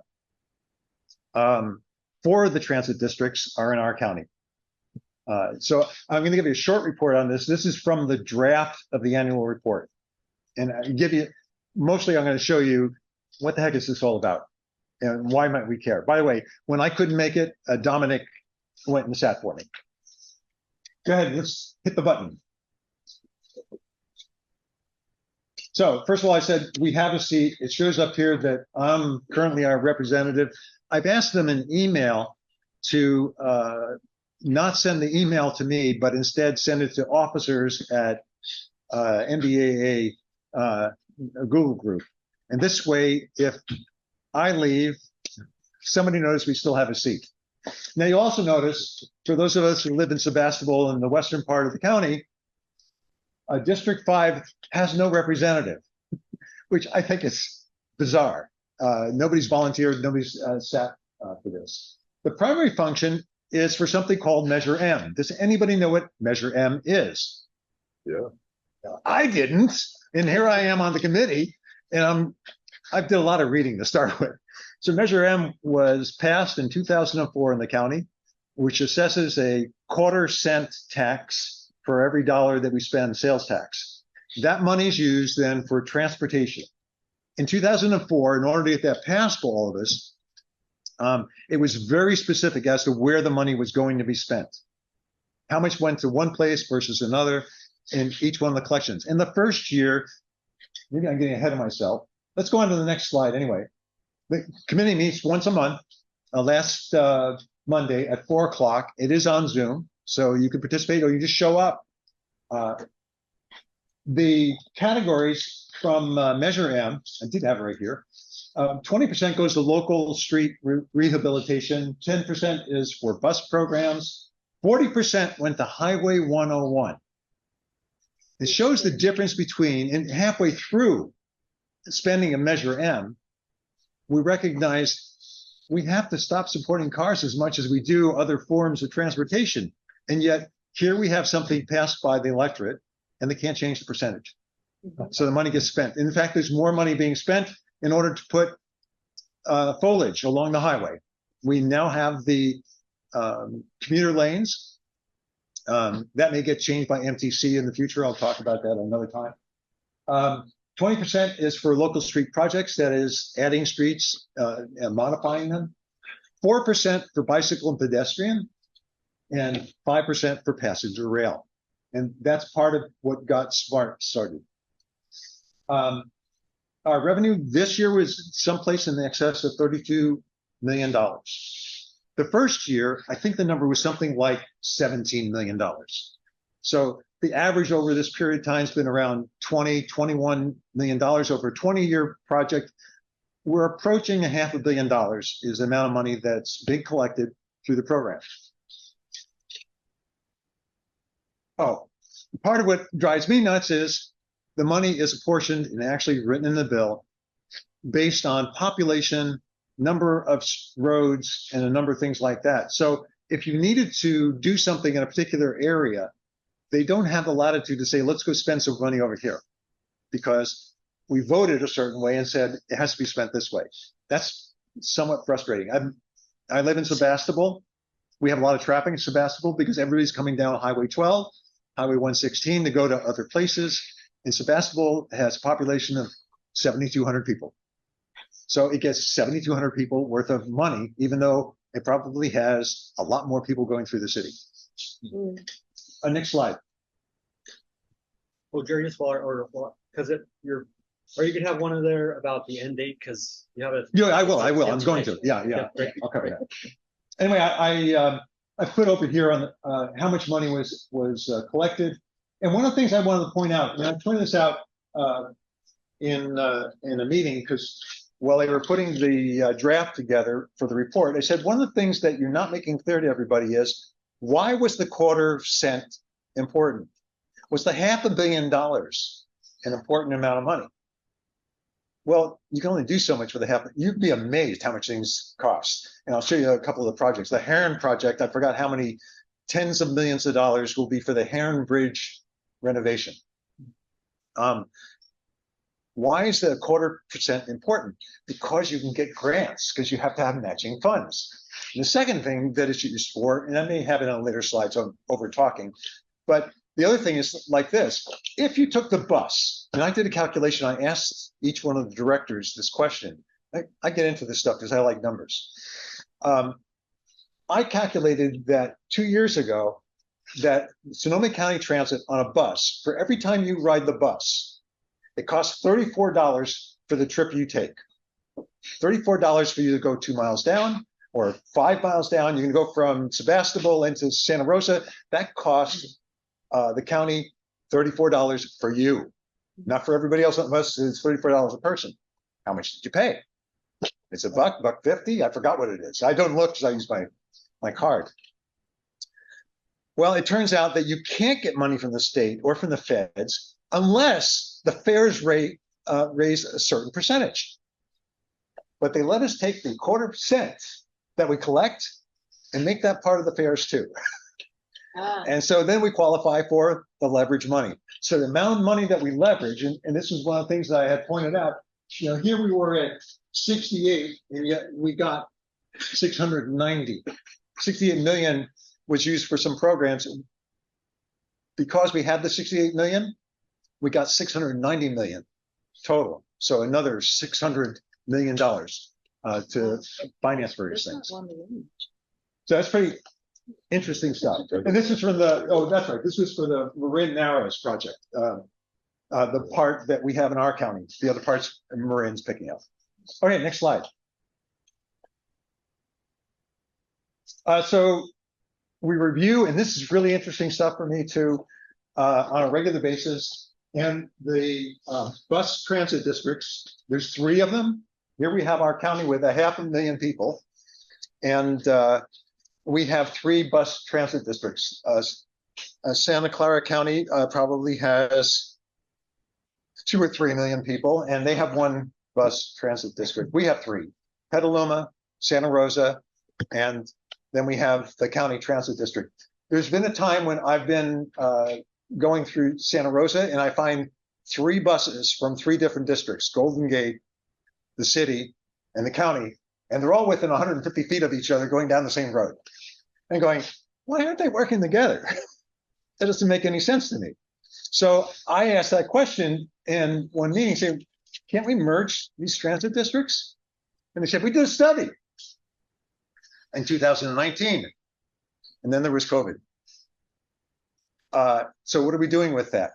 And somebody in the room said, well, we found it wasn't financially viable for us to put these together. Well, it turns out we actually have a program putting them together. And in January, there's a review of how can we bring them together. It's very interesting. A 233-page report. I read the whole thing to figure out what were the challenges.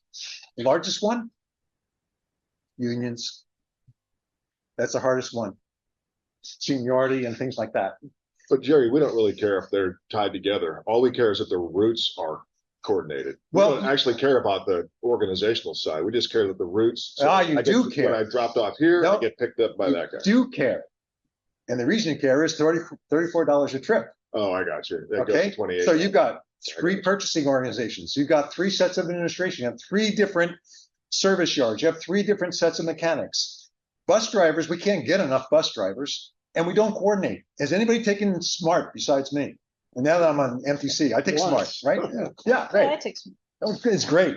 And you get to a station and it says, we're coming up to the station. I wrote to the director and I said, why don't you say we're coming to this station, which connects with, if you go into Marin on SMART and you come to a station, there's always a bus outside. Right. Okay. You go in Sonoma County and you come to SMART, the buses don't even go there. I took SMART one time back from a meeting, and it was 1.25 miles to go back to where I left my car because I had taken the bus in, because they don't even go in the same place. So those are the kinds of things that are interesting to look at. Anyway, we review each one of the major capital projects as well. So hopefully, the next part is not all on Highway 101. It's going to be on other things. Let's go to the next slide. By the way, the report, every month, we get the full financials. I have no idea how to read them. And I sat down with the financial staff so they could explain some of it to me. We get 50 pages of financials. Here's some of the projects that I thought you'd be interested in. These are just a few that I've seen reviews on. The Marin Sonoma Narrows, all of the work for us has been basically done with the exception of planting plants. The Marin portion is coming up next. And that's on their side. SMART expansion. SMART just got funding to move up to Windsor and hoping to get to Healdsburg. It'll be a while till they get to Cloverdale. I'm wondering how the hell you get into the city, into San Francisco, because that's the one I go most often. And I do the 1/2 mile walk from the end to get to Larkspur Ferry. Yeah. Part of what they've done really well is SMART one day had a problem because there was an accident on the rail. And they were running 20 minutes late, and so they wouldn't coordinate with the ferry. And they made an announcement on the train and said, we've called Golden Gate, told them we're running late, hold the ferry. I thought, this is the first time I've actually seen the transit districts work together. Yeah. I was amazed. I actually wrote to each one of them and I said, congratulations, this is the way it's supposed to work. Because normally with Golden Gate, if you take SMART down into San Rafael to the transit center where there are buses, the Golden Gate bus going to San Francisco leaves 3 minutes before the train gets there. Yeah. So you have to wait another hour because a term I've learned, headway, is an hour long on the Highway 101 bus. The Highway 172 bus doesn't stop there. The Highway 172 bus only runs 3 runs in the morning. By the way, if you stop at some of the signs, it stops, there'll be a piece of paper on the sheet that says, by the way, we're usually here early. Now, for somebody that shows up on time to the stop, a little sign telling you that we come here early doesn't help an awful lot. Right. So they all use different ways to tell you about what's happening, where it's happening, and when it's going to happen. And that's another group that I'm on through the MTC, which is the Regional Network Management Customer Advisory Group. They had to call it a group because there's too many committees between us and the council. Anyway, this one looks backwards. I don't know how I did that. I must have laid it up here. I can't even read what it says. There's a Jerry. Did they provide status on the bike part? I mean, I think the bike coalition carried the day for SMART. And Eris is there every time, each time with different color hair. Yes. And she's a lot of the people talk about bikes. Okay. And that's gonna show up, and we'll get a little further in a slide deck, I'll just mention that. I don't have a lot of slides. There's a bunch of road projects. It's one expansion. There's a major intersection highway. I didn't know where this was, Highway 12 and 121. Yeah, seriously. Okay. And so what's happening there is that whole intersection where we all queue up to make the left-hand turn to go to Sonoma or to Napa, that's getting all done as a roundabout. Now, the bad part about that one is nobody likes the way they're handling the bikes there. Yeah. They've done a lot of pedestrian stuff there that I didn't like the way they did the bike stuff. Yeah. It looked too complicated. Heron Avenue, and I wished I had the report. I don't have the report because they didn't send us the presentation. That is a 2-lane road going from a 4-lane road, and there's backed up traffic on the highway all the time. That's good. It's now going to be Is that the local 5 lanes. local pronunciation is Hearn? Hearn. Hey, look at everybody else calls the road over here Lano. It's Yano, for God's sake. Come on. Well, that's Okay. Yano. Yeah, it's Yano. Anyway, so that's changing, and we criticized how the bicycles were handled on that. So now they're going to have a 2-lane bicycle on one side, a 1-lane bicycle on the other. It's pedestrian going over. They're trying to clean it up. The part I still objected to was this: so they have a queuing problem. Yeah. They made the queuing space bigger. They made the highway over the bridge much larger, but they haven't eliminated the queuing. And I'm going, it's the traffic light, for God's sake. Get rid of traffic lights. They're in our way. Let's see if I have any other ones here. Oh, there's a major project going up at the airport as well to make that airport drive going into the airport larger. There's another project which didn't get funded, which was to go from River Road into the airport without the wiggle. Any of you who go to the airport, I go to my hangar often, and you have to wiggle through and over a broken bridge to With the vultures on. yeah, vultures on top, exactly. So That's one that says. Oh, no Laughlin, drops. the one with, not have a truck go over One way bridge, you gotta wait for the other guy to go with the Yeah. light. one at a time. but if they improve it, everyone will use it. Well, that's actually part of the point. It's not improving that. It actually was, that's McLaughlin. That's what I mean. What is it? Laughlin. Laughlin. I'm sorry. They're going to make it go straight on up to airport. And you Airway, said that, airway. that wasn't approved though? They're not doing it? It's approved. Oh, it's There's no money. approved. Oh, it's So not that one funded. got put off. It didn't make it. We haven't funded it through Measure M. It's still on the books. But there's a lot of interesting projects and been going through them. So if you're interested in transportation at all, and I've gotten interested in it because 75% of our carbon footprint in this county is transportation. And when I was down in the south, it was 49%. So we looked at a whole bunch of things down there. Here, transportation is the thing to look at if you care about carbon. 500,000 people need to get somewhere. Anyway, there's more projects. I didn't put a lot of them up here. Go on to the next slide. Really good. So to answer Mike's question, then 2000, we all voted and said, hey, this is a great idea. Let's do it again. That's Go Sonoma. Same quarter cent for the next 20 years, starting in 2025. So the first Measure M ends in 2024. We're into the last phases of it. Some of the projects that are not completed will then be funded by Go Sonoma. The expectation is Go Sonoma will raise someplace close to $900 million over its life. Now, is it already passed? Yeah. It's already passed Okay. about 3 years ago. Yeah. In fact, there's a little timeline here showing where everything is expected to go. And I like this graph too. It shows the funding, so you get a fast snapshot on it. Now, the big difference is this: where are we going to spend the money? So this one, it turns out we're going to spend a lot more on smoothing roads, improving safety and traffic, a lot more in bus service, and we've increased bikeways and pathways to 12% of the money. So a major part in changing how we move around the county. How about SMART? Did they get something? No, SMART got nothing out of that bill.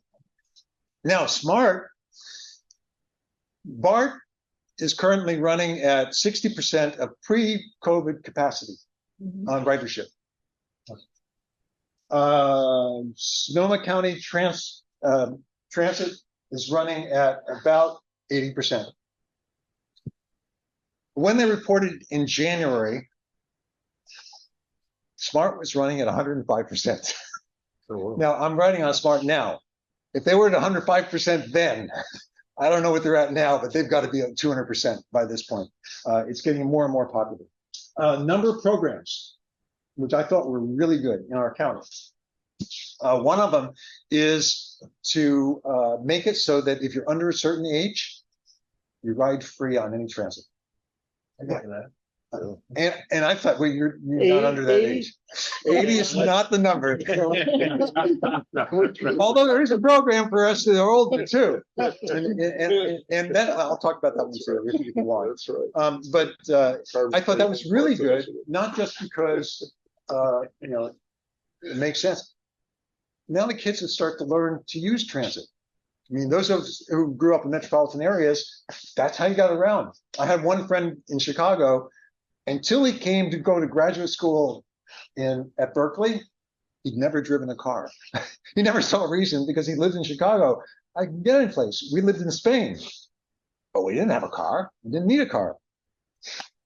Anyway, so that's the change in the programs. Cecilia, go on to the next slide.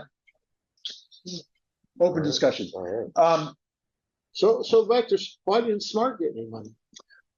I think the reason Smart didn't get any money is that financially they're doing okay. I don't really know the answer. Because they got to still get up to Cloverdale. Yeah, but they're going to find ways to do that. I mean, their new director is really impressive. He's been here for a year and a half. And turn it over. I mean, turn it around. He did something which I totally disagreed with. What he did was right. The way he did it, I disagreed with. He has bus service, an on-demand bus service that runs from their terminal right by the airport to get to the airport.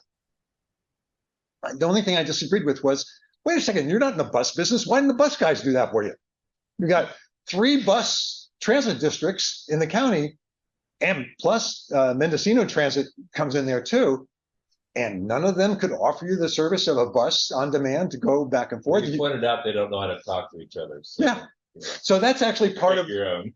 That's part of what's happening at the MTC level. A whole new organization created, which is the Regional Network Management Organization. When I joined on the policy advisory, I'm a really shy guy, so I don't talk a lot. And so the first question I asked, I said, hey, it's the end of the meeting. We're on Zoom and I'm going, I just have one question. Okay, fine. Why are there 27 transit districts in one metropolitan area? How does that work? And the chair turned, she said, Jared, you're new to this. Yeah. We've been asking the same question for about 15 years. Okay, so now this Regional Network Management Organization is looking at how do we put those together. And I thought when I read the report that was done here in the county just for the buses, that I started to understand the complications involved when you create them. You got all these empires. Well, the empires is part of it, but also it's like this. The technologies, they use different buses in different service yards. They use different fuels.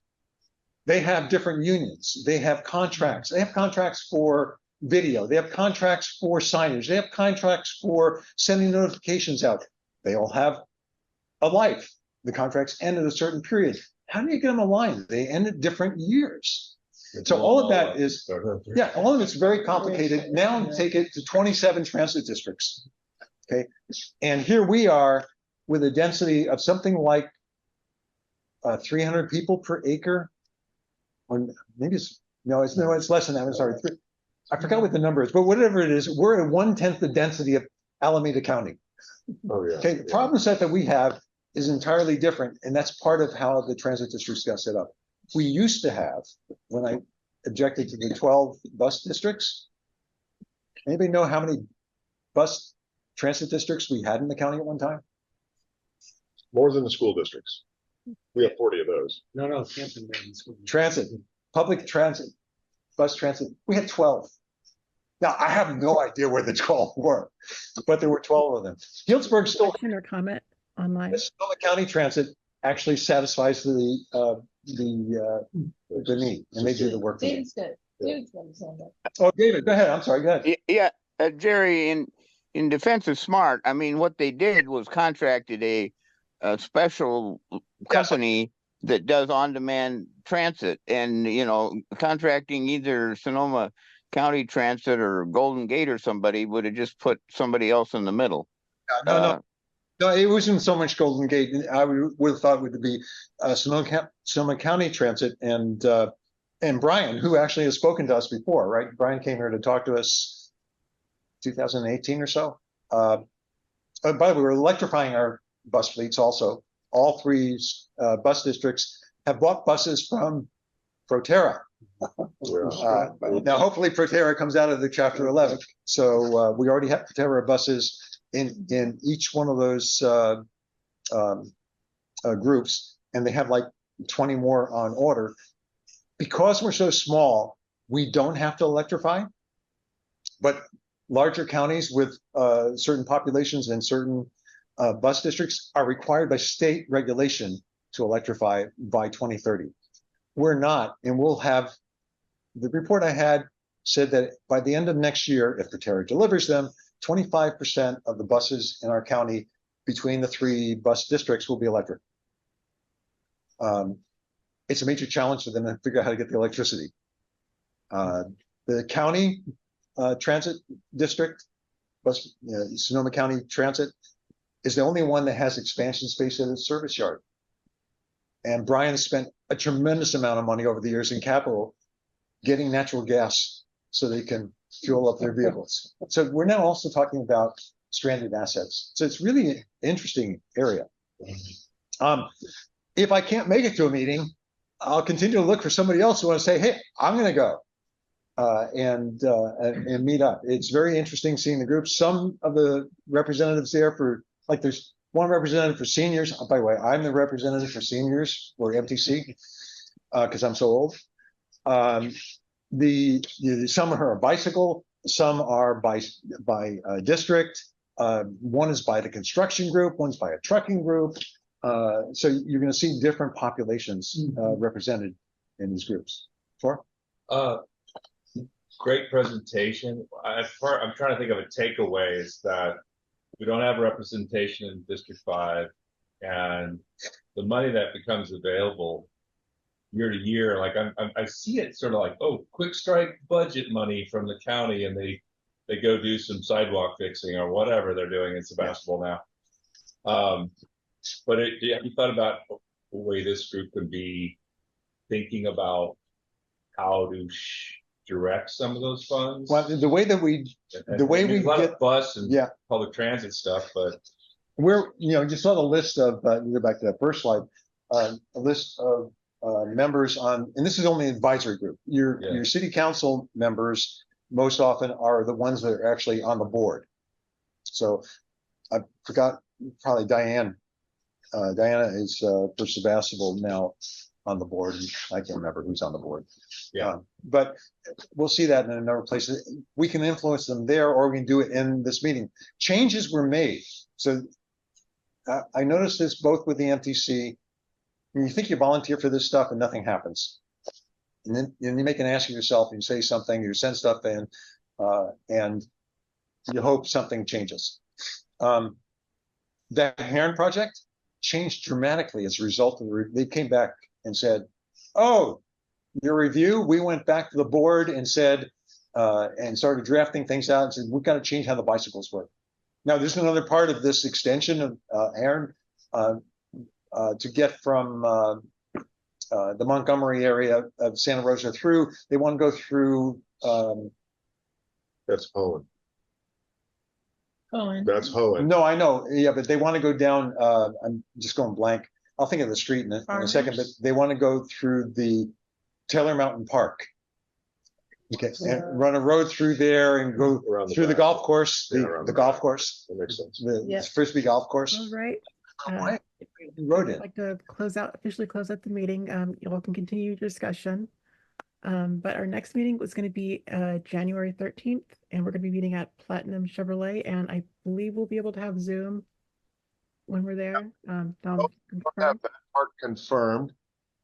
What I've asked Platinum to do is to do a presentation on what they see is happening in the market from a dealer's perspective, the investments that they've made in charging, and the investments that they've made in training service technicians to repair EVs, which is a whole different ballgame than ICE.